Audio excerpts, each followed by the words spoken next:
Hey everyone, it's Jason. Welcome to another Marvel Zombies, a Zombicide game for Fantastic Four Under Siege. Not entirely sure why they put 4 in a letter or a number instead of words spelled out. Because that's how I would have done it. That's sort of weird, but yes, this is definitely a interesting themed set. So of course we have the Fantastic Four, which you play as versus some of their most notorious villains as or potential allies, some of the times too, as zombies. Like with all the other Zombicide games, there are cards to play as both either against or as the player cards. So if you're playing as the Fantastic Four, you can either play as them as living characters, or you can play as the living zombies. You can play as the zombie characters against the Fantastic Four. You just need to have the correct corresponding core set, whether which side you want to play with. There's also going to be, at the end of this video, there will be showing off the 4 Kickstarter exclusive characters. I'll make sure to re-mention them again when we're coming up, so they're exclusive. So just make sure, if you're purchasing this box, if you're getting the Kickstarter exclusive characters in the box, or if you're buying a standard retail version. Yeah, so there's a neat mechanic with the Baxter Building, which are brand new tiles we have, which is basically most of the rooms in the game are their own separate rooms. So we have large rooms, we have lots of those, which we've had before. It's nothing necessarily new, but instead of having like street tiles or like things breaking down different rooms, we have just a bunch of giant open rooms. So, like, one big thing to mention with this is, for line of sight and movement, you can still only move up, down, left, right, and you can still only see up, down, left, right. You can't ever see or move diagonal. So even though you're technically standing in the middle of the rooftop of the Baxter Building, you can't see the corners of the room. I get it's kind of weirdly thematic, but it needs to be done that way for gameplay reasons, to keep every single game basically the same. So then the other new mechanic in here is the elevator shaft. So we're on multiple levels of the skyscraper. So instead of having the tiles connected through doorways, there is one exit on a lot of these that you then have to ride in the elevator shaft. Don't ride the elevator shaft, you have to ride the elevator to get to. And it's fairly easy on doing this. So basically what it does is you can spend one action to call, or for free, you can call the elevator to whatever floor you're at. You can move into the elevator using a regular move action as if it was another tile, and then you may spend one action to move any characters on that to the adjacent floor. So they're showing here, it's like, for one, he can move one action to move into it. He can move down here, second action, he has to move out. So it does take some actions to get from floor to floor. But again, you could have all your team load up on there at one time. Then you only have to spend one action to move multiple characters to multiple floors. It says, when enemies would move, so you want this part right here. If they don't have a target on the level they're on, because there are no player heroes on that level, they set their target zone as the elevator entrance to their zone. If they're already in the elevator entrance zone, when they move and climb the elevator shaft, moving directly into the elevator no matter what level it's on. So they'll just climb up and down the elevator shaft, so they can easily get from tile to tile. Once in the elevator, they behave as usual, since the players will be on that level. These also apply to combat standards in zombie mode. So in the zombie example to the right, during gameplay phase, there are no zombies in the lab level. So it's saying basically right here, there's no zombies here. But if they spawn, they'll spawn and then they'll try and move to the elevator shaft. So big correlation again, so you mentioned like the X-Men have the same idea of this. So notably, all levels are active even when there are no players on them. Enemies are able to climb the elevator shafts. So these rules are different than multiple level rules presented in X-Men Zombie Resistance. So yeah, it's kind of weird that they made multiple maps or tile sets that have multiple levels, because the Hydra Resurrection set also has them, but then they keep changing how the multiple levels thing works. On some of them, if there's no enemies in there, they just don't move. The enemies are like, oh, I don't see anybody, we're done moving. These ones are like, no, they're still going to try and climb them elevator shafts. And I get the purpose on this one, because if they didn't, you just move to the next floor, you keep ignoring the previous tile. And assuming you're climbing up or down, and if you got everything in one, you just ignore it. And that's like essentially saying, like, if you're playing a 4-tile board and you clean up the top upper right corner and you leave that tile, nobody activates anymore. They still would. I feel like I would probably adapt all the rules to be something like this. Zombies will still keep coming after you regardless. They'll figure out how to use stairs. They'll figure out how to use stuff. Even if you have them have to spend their full turn navigating from each thing. So even if it's like one full action, no matter what, to get to the elevator shaft, one full action to move, one full action, to get off. So it take them 3 rounds to keep moving, but at least they're still doing stuff.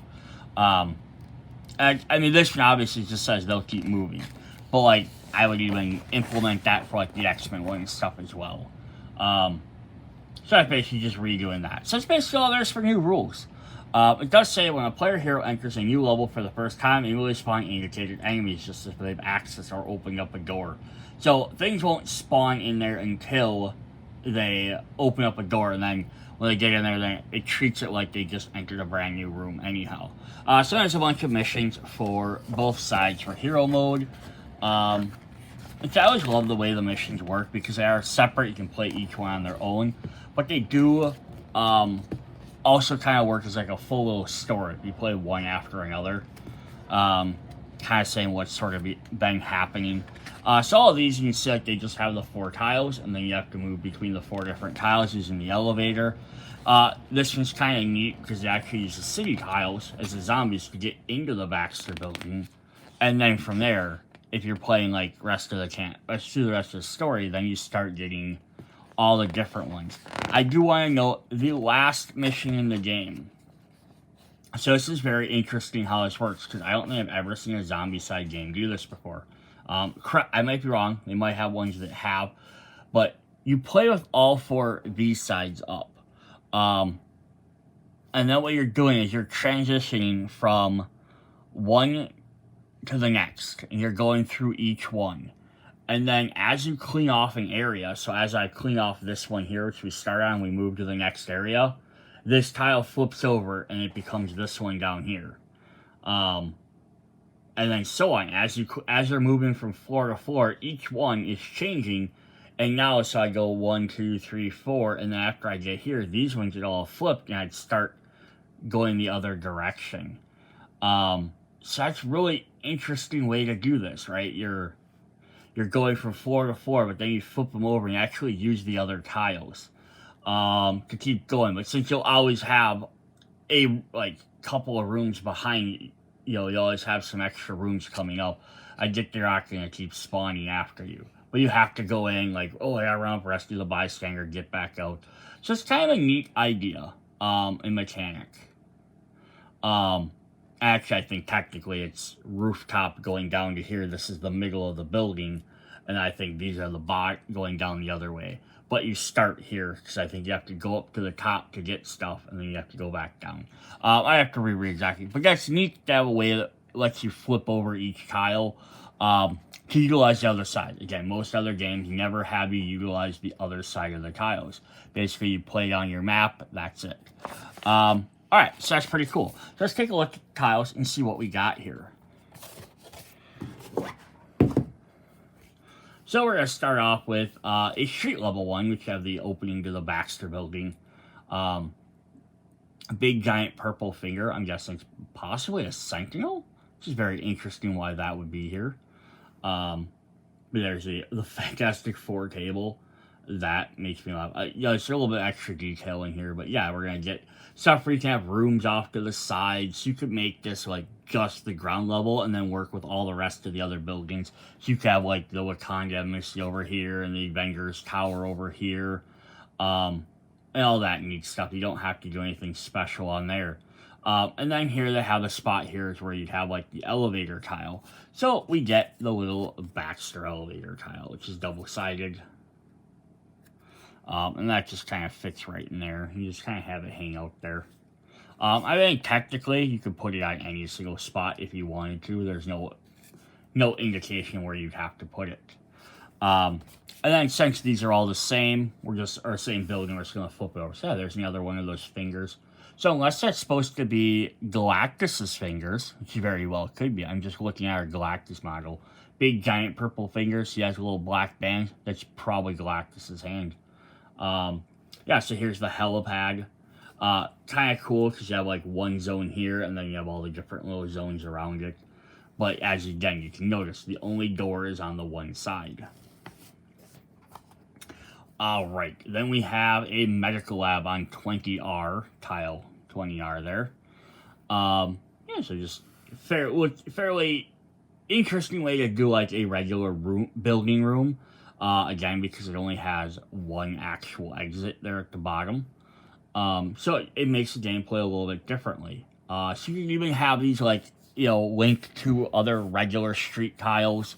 So if we have this as our regular, they enter the Baxter Building, you could have this come off the backside and then go into the backside of this long Baxter Building. So maybe in this particular universe, the Baxter Building, goes that way. But now the thing is, because there's only one entrance in the center, you really can't just line it up with other things there. So it does make that a little bit unique. Yeah, it's like a weight training room. I thought it was a medical center. This might not be it's like there's a standing table there. There's a weight room. All sorts of interesting stuff there. Then if we flip it over, we have some of the bedrooms, the dormitories. You can kind of see what you want. That little game station over there. They're playing. Little food area. They have some of the bedrooms. This is probably the Thing's room. He has his rocket ship because he wanted to be an astronaut. But he has like a cracked table. That has burn marks everywhere, so it's probably like the Human Torch's room. Make the most sense. Scorch marks. We have a double bed. It's probably Regan Sue's room. And then we have a kid's room. So it's probably Franklin Richards. Unfortunately, they didn't make him part of the game. That would have been kind of cool, though. Extra character. I don't know if they left kids out because they just didn't want to have, like, explaining how kids work, or they didn't want people eating kids. Maybe they shied away from that after second edition. But, yeah, again, Franklin has vast superpowers. They could even have him and Valerie on there, part of the Future Foundation. Alright, then we have a tech room. So this has, like, a portal room. So you can definitely have some turbines there, some other different satellite or communication rooms you can enter into. But yeah, the portal room is kind of right off the elevator, waiting lobby. Yeah, so if you want to play around with having portals to different areas, this should be a really cool thing if they expanded this game to have, since they've already established we can have rooms that are by themselves, right? It would be neat if they had a mechanic in the game, or had extra tiles then that went to like some of the other various parts of the Marvel universe. And I'd love to see that if they did a season 2, like, oh, here we can hop into like a couple of negative zone tiles, or we can hop into like Savage Land, or even like Doom's Castle is one of the tiles. Again, it wouldn't be necessarily right next to the rest of these in the cityscape, but you could have ways to have these different, plus so many different characters have ways to teleport. Here's the opposite side of 21V. So we just have some more lab stuff. Lots of labs. It's the Baxter Building. It's kind of what you gotta expect. A lot of uninterconnected rooms. So you get up into the main one, then you have to go around to this or around this way. Add some very interesting stuff there. Then our final tile is 22R. And we have the Hangar Jet, which of course we have their little pogo playing. And the Fantastic Car, which is broken. And then we flip to the other side. We have a big scanner, which I think is also like another portal of sorts. Some holographic projections. Some different tables, like maybe war room type stuff. Yeah, so very interesting.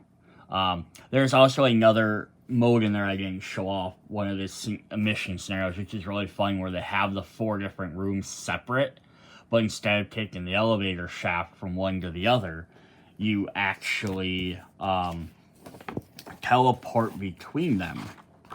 Let's see if I can find that, because I like the idea of it. Yeah. So it's this one here. It's another zombie one, but instead of having the elevator shaft, basically the objective token on each one is a teleporter.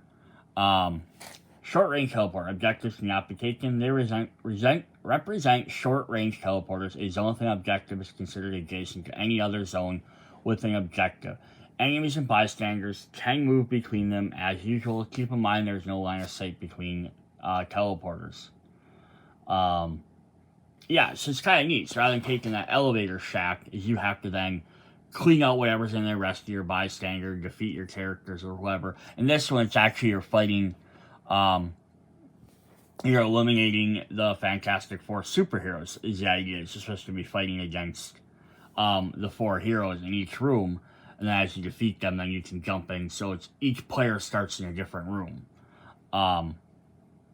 You know, so yeah, like some start here, some start here. And as you defeat them, you can either move over to the next one here, or you can jump up and help your teammates out. So it's kind of a neat idea. But again, it lends itself to that idea of you could have other tiles in other areas to have your characters teleport to. They basically made it into a game mechanic now. All right, let's hop into our miniatures. So, normally I like to start off with the zombies, but we're going to start with the heroes this time, because it's, of course, the Fantastic Four. So why wouldn't we start with the iconic foursome? And we got Reed Richards here, of course. Let me just grab his miniature. And I'm going to move this over and see if we can get this to focusing on him a little bit. There we go. Yes, it's kind of neat. Again, obviously, he has to have a stretchy arm. He's standing on some sort of weird platform that has, like, globes and planets and stuff, so I'm not really sure what that's supposed to represent other than him being sciencey. But yeah, he's getting ready for, like, an elastic uppercut, which is a really neat looking idea. Alright, then what does good old Reed Richards do for us? He has Elastic Punches, a melee attack for 3 and 4. Elongation. When attacking with Elastic Punches, you may spend any amount of power to gain that much additional range. Makes sense. This attack doesn't require line of sight, being able to go around corners but not through walls. Oh, that is fun. That's a fun way to use his superpower. So yeah, he can basically, like, you know, normally only go no range. He punches 1, but you can go up to 4 different spaces. Yeah, be back, you can punch around a corner. Even, like, through a door, and then, like, into, like, the next zone, like, 2 doors over. Like, you can stand, like, at a doorway. Like, I just opened up a door, you know, punch into the door, then around the corner into the next room. That's actually really fun. Then he has Slingshot. During your turn, you may spend any amount of power to move one other superhero in your zone, that many zones, ignoring enemies. Cool. So shooting them across the map. That's fun. So yeah, he can either punch at range or he can send someone else in there. And then Super Genius. Once during your turn, you may search the hero trait deck and discard pile for 1 card and give it to any superhero, then shuffle the trait deck. Makes sense. You just go ahead and find what he wants whenever he wants it. I want to say, I think, like, Doctor Doom has, like, a very similar ability, but I think he has it, like, right off the bat. Like, it's kind of like a little jab at that, like, hey, I'm smarter than you, so I can do this from the beginning of the game. You have to wait till you hit the red zone. Yeah, it's definitely cool. Alright, the most powerful member of the Fantastic Four is Herbie, with the Invisible Woman, Sue Storm. I love that they put Herbie on here. He would have been a fun bystander as well. Like, I obviously see there's, like, so much room for bystanders in this game. This camera does not like to focus on that. So I think if they would have went the route of only having, like, they would choose like traditional zombie side, and they only would have had like one version of the character. These are the heroes, these are the zombies. They would have had to make half as many figures. Like they wouldn't have had like as many different zombies, or they would have just had like more traditional, like every once in a while you got like a specialized version of a zombie, like hero or villain character. They probably had a lot more bystanders in the game. But yeah, so she's on her floating disc platform. I don't know how you would paint this to make it look clearish. That would definitely be interesting. I'm sure there's going to be people that will somehow figure out how to remove her and Herbie from the base, put a clear disc down, and then put her back on top of it. Yeah, it's hard to like really give her clear plastic stuff because her hands are so small. But yeah, definitely Sue Storm there. Let's see what the Invisible Woman does for us. Psionic Blast. It's not something you think about. Her attacks are technically psionic in nature because she uses her mind to create invisible objects. Much like telekinesis, except she literally creates, invisible objects versus just pretending there to be visible objects. So invisibility, each time you perform a move action, you may spend 1 power. If you do, ignore enemies, and you may move 1 superhero in your zone along with you. Great. So she's going to be your stealth character. That's who she's going to be. Get you in and out of rooms or around people. Without having to worry. But again, you only get to perform that move action, so you gotta watch how often you do it, because you don't want to land in a zone with a bunch of zombies. Shockwave. Once during your turn, you may spend 1 power to perform 1 free sonic blast targeting your zone. Replace your base die with 1 die for each enemy in that zone. Brutes and zombie heroes ignored for this attack. Neat. So she basically sends out a wave below her that's going to do a bunch of damage. So yeah, you can use invisibility to move like into the middle of a group of zombies, then shockwave them all and hit them all at once. And if you bring somebody else with you, like, then we brought the thing with it, and the thing can start pounding on the brutes or zombie heroes that are left. So that's a really neat idea. And then force field. At the beginning of the enemy phase, select up to 2 zones with enemies range 1. You may spend 1 power for each zone to prevent them from moving. Oh, cool. And then she can stop guys from coming towards her, too. So get by guys, blast guys, and then move. I am surprised she doesn't have,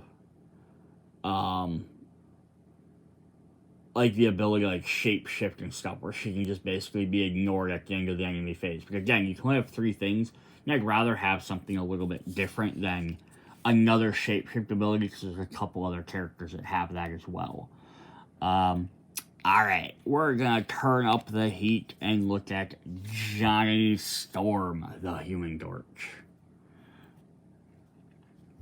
Human Torch is always one of them figures I find are very interesting to figure out how to design, because how do you make him look like he's on fire, but also make sure he retains all of his, like, human proportions? I mean, the artwork does a very good job, because you can see basically through the flames. But yeah, it's kind of neat. Just again, I'd love to see someone paint these. How they painted that big giant fireball below him. So what does the Human Torch bring to us? Yes, Flame On. So we have our first official ranged attack at range 1 with 2 to 3. Pyrogenesis. Which I thought was interesting. It was Genesis and not Pyrokinesis. But I'm guessing the difference is kinesis is controlling, like, at a distance, like telekinesis or telekinesis, where you're moving things at a distance, or Genesis is him producing it. So that was, weird comic book off fact. Each time an enemy moves into your zone, you may spend up to 3 power to deal that many hits to that enemy. Interesting. Yeah, so as soon as they move in, as long as you store up your power, you can go ahead and just burn a couple of guys. Fireflight. Once during your turn, you may spend 1 power to perform 1 free move action ignoring enemies. You may eliminate 1 walker or runner in the zone you start in and 1 in the zone you end in. That's cool. So yeah, he can just move along. So, again, you can be like Invisible Woman to like move him into the area and then have him fly out, or he can fly and join them. And then Nova Burst. Once during your turn, you may spend 1 power to automatically eliminate all walkers and runners in your zone. You may spend 1 additional almost to eliminate all brutes. So yeah, fly in there to get your Fireflight. Yeah, Fireflight to get in there and perform 1 free move action, ignoring enemies. You could get into the middle of a bigger herd. Like, oh, there's only 2 guys here, but there's 5 in this one. Fly through them, and you can Nova Burst to get rid of all the lower guys. That is definitely cool. So yeah, he's gonna be your minion eliminator. Sue Storm, Invisible Woman, is gonna be your kind of like support character, moving you around, holding guys back. Reed's gonna be gaining them traits to help you out and hitting guys at a little bit of a distance. And then we have the ever-loving blue-eyed thing, Benjamin Grimm. Of course, with his Yancey Street sign. Ready to pummel, ready to go.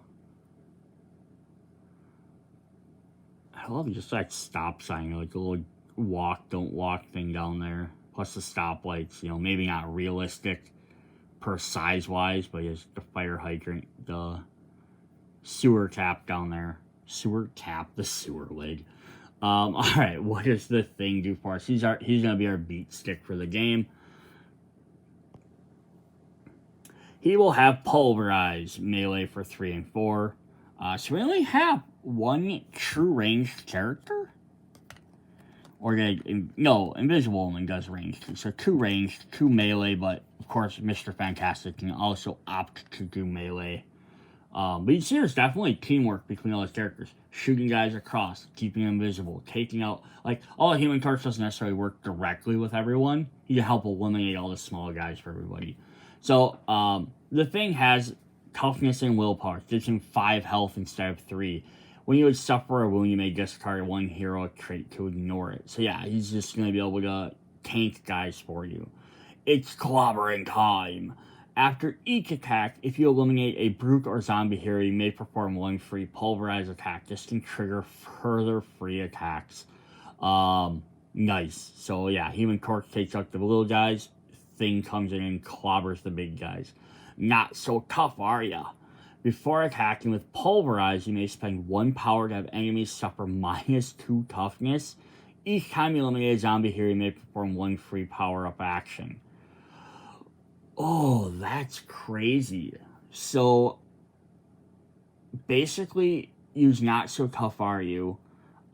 Beginning of your turn, you gain your 1 power, right? Spend it.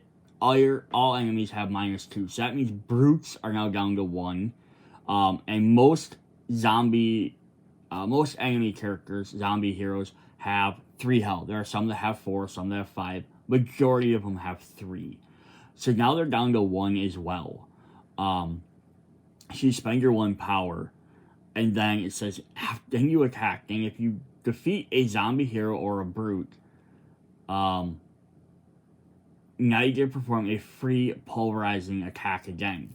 So spend 1, pulverize and defeat 1, get your free attack. If you have more energy, spend it again to reduce them again. And then now you, defeated a second one. Now you get pulverized again. And you can keep doing this as long as you have energy.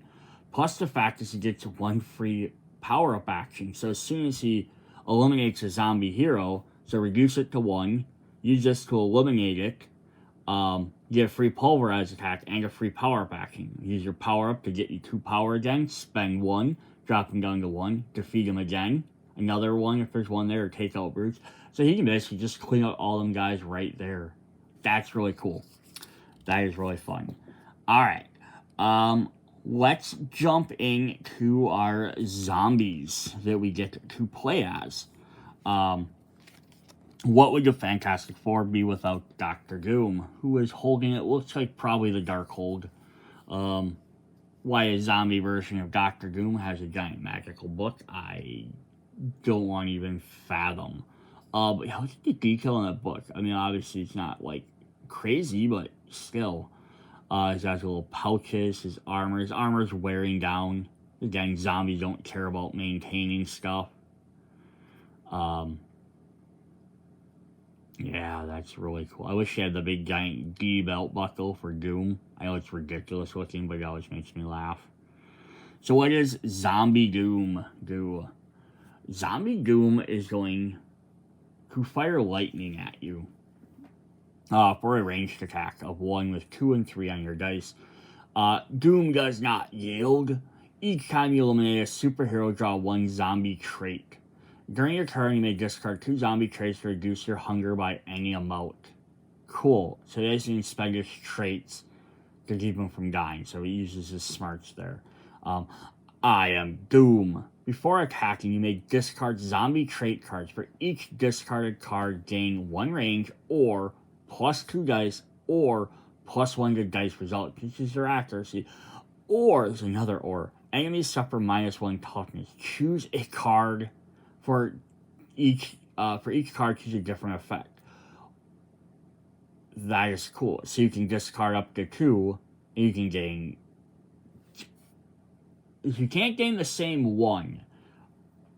No, it says for it, choose a different effect. So, the way I read that is it says for each card, choose a different effect. So it basically means you could have both of them do the same thing. It doesn't mean that each one has to be a different one of those two. It means that you're not choosing range +2 die, +2 results, or -1 toughness, and discarding 2 cards for it. If I discard 2 cards, I get first card, I get a choice, and a second one. So yeah, having +4 dice, +2 range, -2 toughness. It just gives him a lot of the options that he really needs. That's pretty crazy. Again, you're spending these other traits, which might give you extra bonuses as well. And then plus at the top, if you eliminate a zombie superhero with one of them, you get one of those traits back right away. So that's pretty helpful.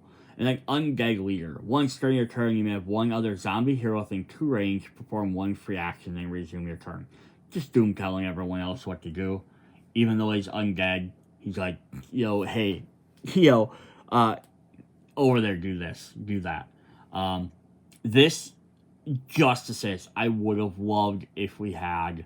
I always love more extra minion type troopers. I would have loved the Doom bots as tokens. They would have been a neat idea. And again, you'd be like, with the robots, they can't become zombies. Yes, that's why they would have been a great counterpart for the playable hero cards. Like, the Doom bots would pop in and they would be like the shield agents. They would work at that level.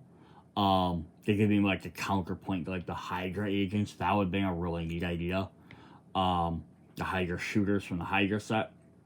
That could have been a cool idea to throw in with this, is like the Doom bots no longer recognize Doctor Doom because he is undead. They don't recognize him. Or you could even have like a mode or something, or a car or something that like Doom takes control of them or something. That could have been cool. Just I like more different miniatures. That's just how I've always been. I love the old school modern zombie or classic zombie side where they had all the boxes of zombies where you could get like the VIP ones. I love the Kickstarter stretch goals to get more different things. And it's like, getting a ton of survivors or cool abominations are always really neat. But I love getting regular different versions of daily zombies. I just wish they had more than 1 copy of each. So you could theme stuff. Alright. We have from the depths. We have Namor. Namor Mackenzie? Mackenzie Namor. It's Namor Mackenzie. So here he is. He's undead with a Kraken. Just pulling it up from the water. This is a very iconic look for him. This is, I think, like his 90s costume. It's like he has green pants, like a black t-shirt on, as opposed to his more, I think, like his newer, it might be based off some of his newer stuff as well. He has like some armored boots. I'm glad they didn't go with the traditional, just him and just a little Speedo. Which makes it look a little bit neater. Alright, so Namor has here, he's your melee character. He has Crush, with 2 and 3 on his die there. Vestigial Wings. You ignore enemies when moving. Even, I say, if your hunger level is 3 or more, +1 zone per move action. So as he gets more hungry, he's going to get a move quicker, but he can use his little feety wings to fly. Do they show up on there? Yeah, they do show up on the model. Sorry, it's not going to focus for you. But yeah, they're on there. Kind of hard to tell. In orange, we have Hunger's Ambition. Once during your turn, if your hunger level is 3 or more, you may perform 1 free attack action and 1 free move action. So he's going to gain bonuses by being hungry. So not having him devour things or letting his hunger run rampant is going to give you a bunch of actions. Yeah, so the first time he starts, he gets 1 extra zone. He can move farther.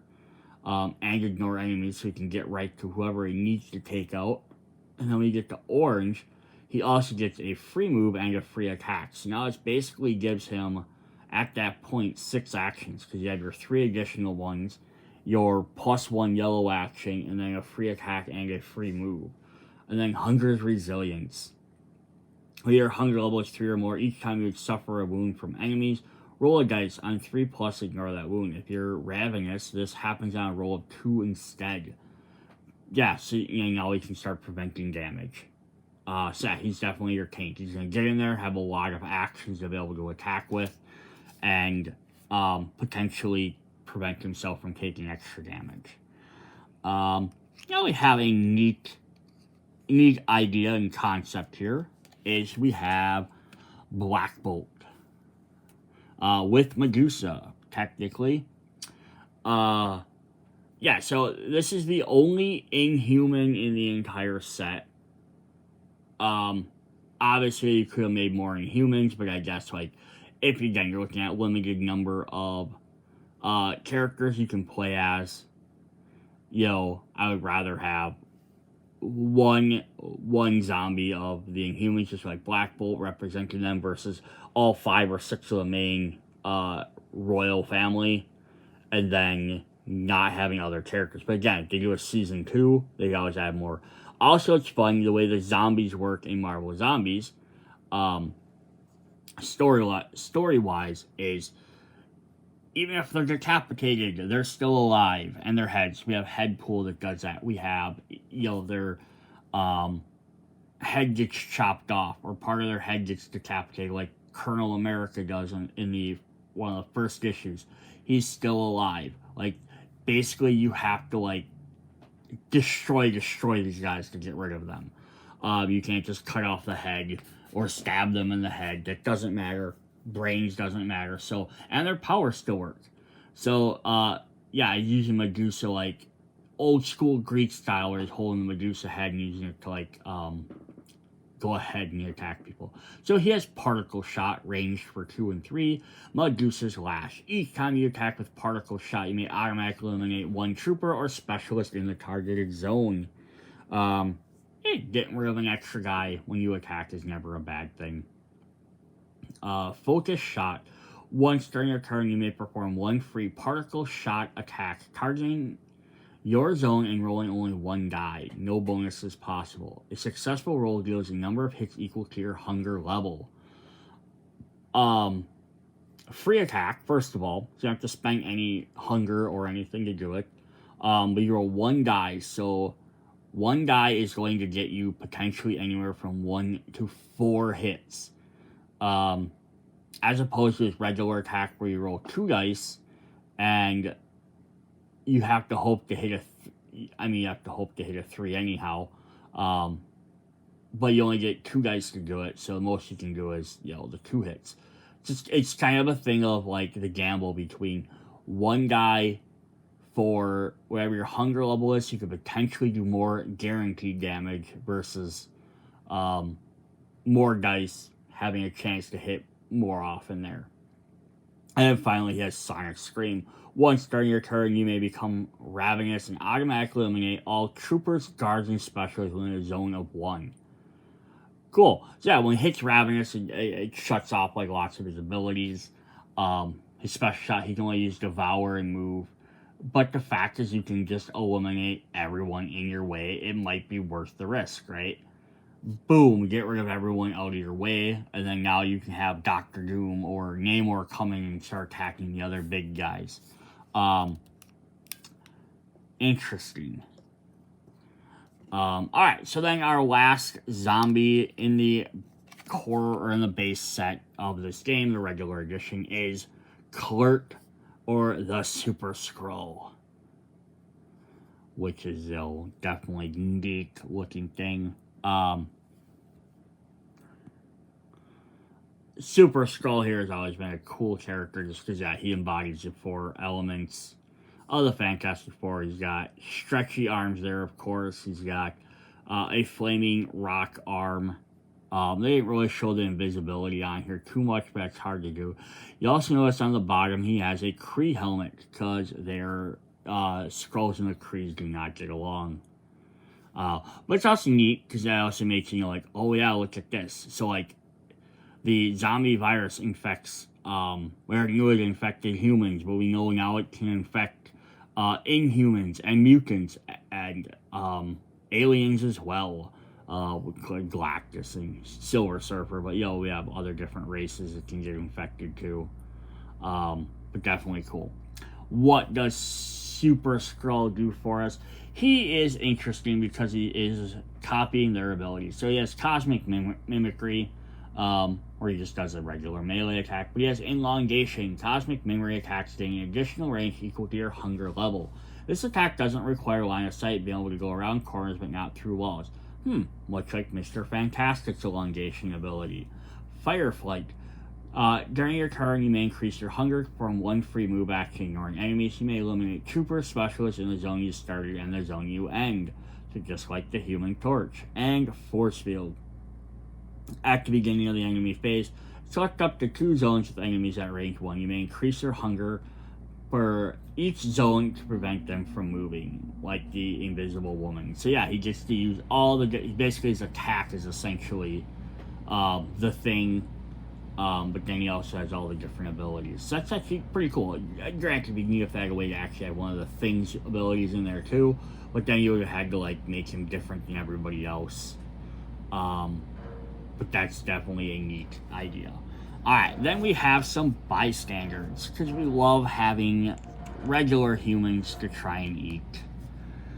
So we'll go ahead and look at those two. So we're going to start off with longtime girlfriend and sometimes wife, depending on continuity. We have Alicia Masters, girlfriend, wife of the Thing.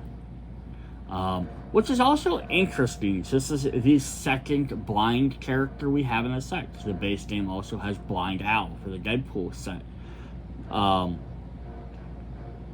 I guess technically third if we also include Daredevil as being in the category of blind. It's very, very interesting. Yes, we're gonna get her. We'll look at her cards in just a minute. Then we have a very also interesting one. We have Agatha Harkness. Did I say that right? Is it Harkness or is it Harkness? Harkness. I always say that. Get that one wrong. Yeah, so a lot of people are familiar with her from WandaVision, the TV series. This is the traditional version. She's an elderly lady. She has her little cat there, whose name I can't remember. But yeah, she's kind of like a mentor, kind of like sort of helpful for the Fantastic Four, but she also like trains with like Franklin Richards and stuff. Yeah, long time Fantastic Four character. Alright, then we're gonna go ahead and look at their cards. And since the zombie and hero cards are basically the same. We'll look at them at the same time. So if we are rescuing or trying to devour Alicia, we have once during your turns, you may spend one less power to use any skill, or the zombie version is once during your turn. When using any skill that increases hunger, you may increase it by one less. Nice. So basically making your abilities cheaper and easier to use is a really cool idea. It's very helpful to have. And then Agatha is going to get us. When a spawn card is revealed, you may discard this card, no penalty, to draw another spawn card and choose which to resolve discarding the other. And then the zombie one just says you may discard this bystander to draw another spawn. It doesn't have the no penalties because zombies don't have penalties for getting rid of their bystanders. But yeah, it's also a really fun ability. I like these bystanders as kind of being like equipment or extra special ability cards that kind of stick around, where the traits had to be kind of like power based or movement based, action based, just give you some other different effects that can kind of hang around. Alright, then what we are going to look at is the zombies if we're fighting them. So if we have to come across these guys and we need to fight against them, here's what we're going to deal with. We're fighting the Fantastic Four, Mr. Fantastic. Instead of moving, if there are any zombies in his line of sight, he spends all his actions moving all of them into his zone. Oh, so he just reaches both his arms out, grabs every single zombie in line of sight, and pulls them together. That's crazy. Instead of moving, it's also though, it says instead of moving, he spends his action moving all of them. Now, I thought it said he spends all his actions, because he gets two. No, he's going to bring everyone to him, and then he's still going to get a free attack out of it, an extra attack out of it. Invisible Woman. Her zone cannot be targeted by attacks from zombie heroes outside her zone. That's nuts. So she has 4 health, and you have to get right up next to her to take her out. The Human Torch. Zombie heroes ending their turn in his zone would suffer 1 wound. It's not as he could potentially hurt you, but he also gets to burn you every turn. And then the Thing, who also has 5 health. Each time he would be eliminated on a roll a die, and 5+ he's not eliminated. So basically extra durability. Very cool. If we want to fight Zombie Doom, we have when he spawns, draw an additional spawn card for his zone. Any enemy spawn here immediately perform 1 action. This again would have been cool, like I said, if he had the Doom box that he could control somehow per mission. Namor, last in target priority. So instead of being first, it's last. Gains 1 toughness for each other enemy within 1 range of him, maximum of 6 toughness. Wow, so he's going to be hard to take out. Dang. Black Bolt can attack from 1 zone away. His attack inflicts a number of wounds equal to the highest danger level, 1 through 4. I have not seen that effect before. That's pretty cool. And then finally we have Super Skrull. Gains a falling based on highest danger level cumulative. In blue, he has no effect. In yellow, he has 2 zones per move action. In orange, he has 5 toughness. In red, he has 3 actions per activation. So by the time you hit red, he has to move 2 extra zones, has 5 toughness, and he's also getting 3 actions every turn. That's a fun ability there as well. Alright, so now we're going to jump into the 4 Kickstarter exclusive characters that we get to play as, or play against, either direction. Since we just looked at Super Skrull, let's look at his hero version. So now we have a living version of him. So yeah, he came, hey, I'm going to beat up the Fantastic Four. And then it turns out they're zombies, and then they bite him. Yeah, so here we have his Flaming Fist again. It's just a really neat combination. He has his arm wrapped around that pole, that's just a neat idea. Like, is he trying to rip it out of the ground with that, or is he like holding on to it to like slingshot around it? Either way, I also love the fact that, like, compared to a zombie one, his arm and Flaming Fist are on the opposite arms. So it's kind of neat to show that it's not like just on one side. Alright, so he's basically going to be the same as the other one. He has cosmic mimicry, he has elongation, search in firefight, and force mode. I'm not going to reread through all these because they work exactly like Reed Richards' elongation, firefight from Human Torch, and force field. So yeah, his zombie and hero mode don't work terribly different from each other. I mean, copies of Fantastic Four, but it's not a bad set of 4 abilities to copy, right? There could be worse abilities to gain. So yeah, fairly quick on that.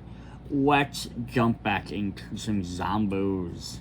We have Zombie Mr. Fantastic. There he is. Yeah, big giant gouge in the middle of his side. That's nuts. And like his arm where he's reaching around. Like, this puts him more of an attack position. Like, the other version, he was kind of like, hero version, he's sort of like, yeah, he has his attack, like he's getting ready to maybe punch. He's just like, I'm going after you. Definitely neat.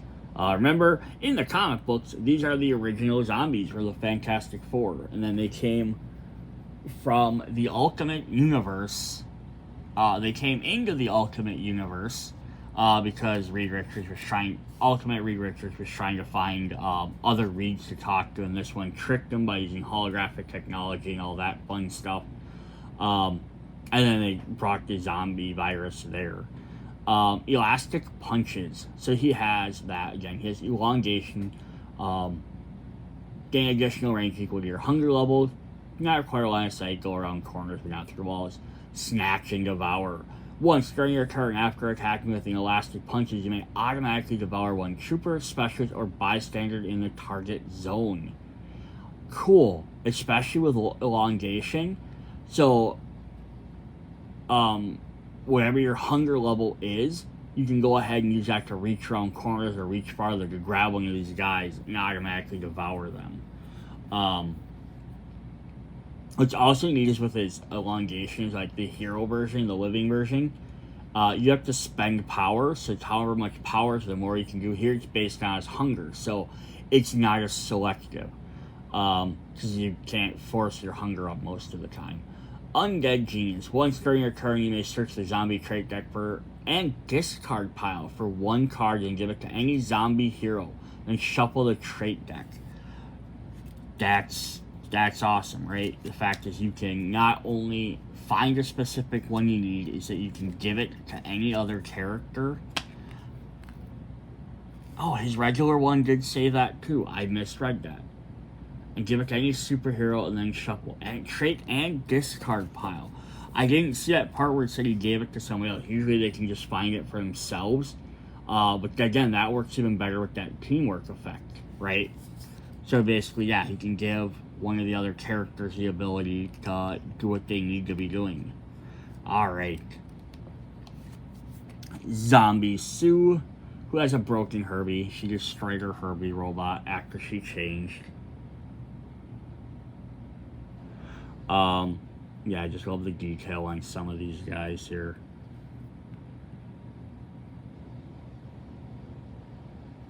Her leg, like, being exposed like that is really neat. Again, it's really hard to, like, do her effects because they're all invisible without, like, because you'd have to make it a solid object and it just looks like a solid thing in front of her. And you can't really use clear plastic on these because, as anyone that's followed the Marvel United line has found out, or even with some of these ones with, like, Iceman and stuff, is the only way they can do the clear plastic or translucent plastic of a color is it has to be all part of it has to be a separate piece of the model. So, like, they could literally, if they had, like, a separate, like, screen in front of her, they could have done something like that. But, like, to attach it to her, like, have her arm or something, her arm would have to be a full separate piece, which just then ruins the integrity of the miniature being created.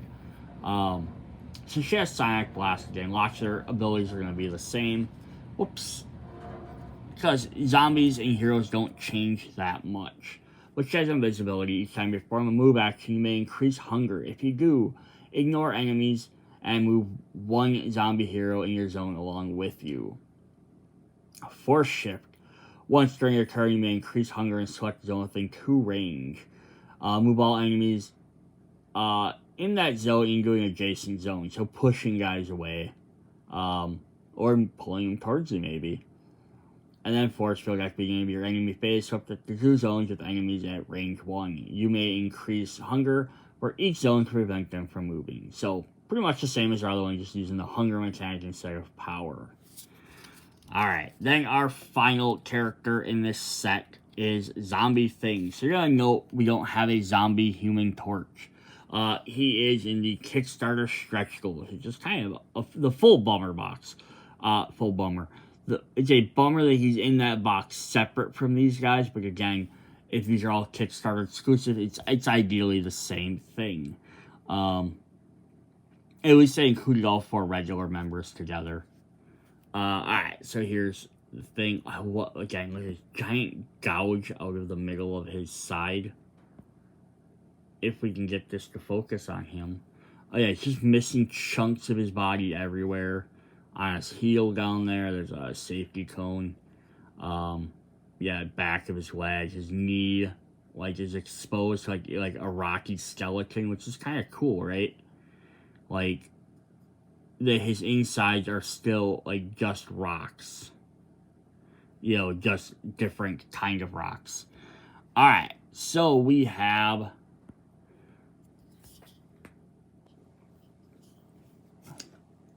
Pulverize again. We have Rock Solid.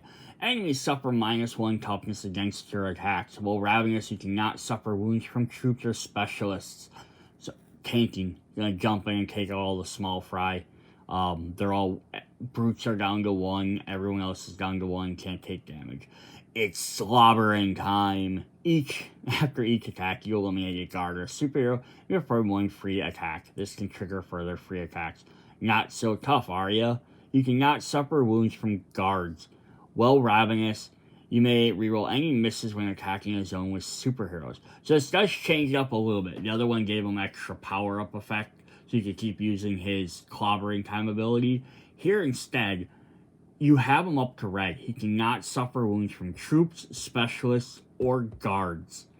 He has to be Ravenous for the first 2, but by the time you get down there, he's just going to be like a tank, right? You can't be hurt by most things, right? It's gonna be hard to do stuff if he eliminates guys. He gets extra attacks. Very Thing-like, you know. I don't know why the artwork has his eyes those glowing orange, but that's alright. Alright, so if we fight against these guys, we have their miniature cards. We have Super Skrull. Can attack from 1 zone away. If his zone is attacked, but he is not eliminated, the attacker suffers 1 wound. So yeah, he kind of burns them like Human Torch if he doesn't get defeated. Zombie Mr. Fantastic. At the end of his activation, the closest superhero thing range 3 is moved into a zone regardless of line of sight. Just reaches around and grabs you. Invisible One. Lasting target priority. Superheroes cannot leave her zones by any means. That's cool. So she's gonna be. You have to eliminate everyone else before her, and then you can't even escape from her until you take her out. So you have to either take out everyone and then her, or she's just gonna force field you in.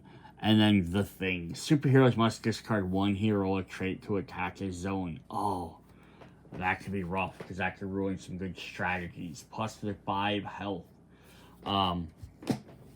Awesome, so that is our Fantastic Four Under Siege set. Lots of cool characters, cool abilities. You know, the building elevator mechanic as well as like the separate rooms is definitely a neat idea. Again, some they could have expanded on with the teleporters. By now they could really make tiles for other sets around the area. We're like, well, we can't really justify making, you know, like one thing here, one thing there, you know, just because why would you have them? But this would be definitely cool where they could then do stuff like that. Like, here's a space that's the Watu's watchtower. We could teleport up to there. Here's like Adalan, like, you know, and just think of Fantastic Four stuff. Here's a zone, like a portal to the negative zone. and you could use a teleporting mechanic there. Also, be neat to have other things with, like, maybe do the Avengers Tower as like a secondary set, which also has different floors that could work like this. That'd be kind of a neat idea as well. Like a similar option, but then now you can mix and match the different rooms. Otherwise, there's only these tiles that kind of only work together. But being able to have, like, more different rooms like this you could mix and match would definitely be cool. Alright, so that's what we got for this. Hope you guys are enjoying these videos. Check out the other Marvel Zombies unboxings. See you guys later. Bye.